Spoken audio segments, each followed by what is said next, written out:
নেতৃবৃন্দ, আমার সামনে আমার প্রান্তীয় সংগঠন চাঁদপুর শহরে আমার সহকর্মী ভাইরা, আসসালামু আলাইকুম।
সহকর্মী ভাইরা, আসসালামু আলাইকুম। কেমন আছেন আপনারা? ভালো আছেন? আপনারা কি খুশি হয়েছেন? আমি আপনাদের কাছে ব্যক্তিগতভাবে ঋণী। আপনারা যেভাবে গত 16-17 বছর মাঠে আন্দোলন সংগ্রাম করে আপনাদের কাঙ্ক্ষিত নেতাকে, আমাদের প্রিয় নেতা তারেক রহমানের কাছ থেকে যা প্রত্যাশা করেছেন তাই পেয়েছেন, তাই না? সামনে আমাদের একটি কঠিন পরীক্ষা, সেটি হল জনগণের কাছ থেকে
সেখান থেকে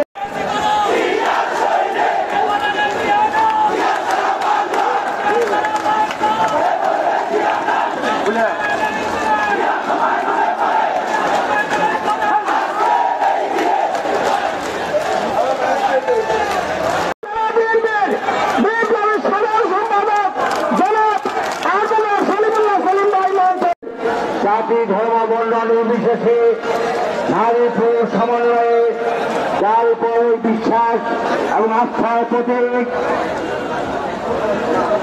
প্রতীক আমাদের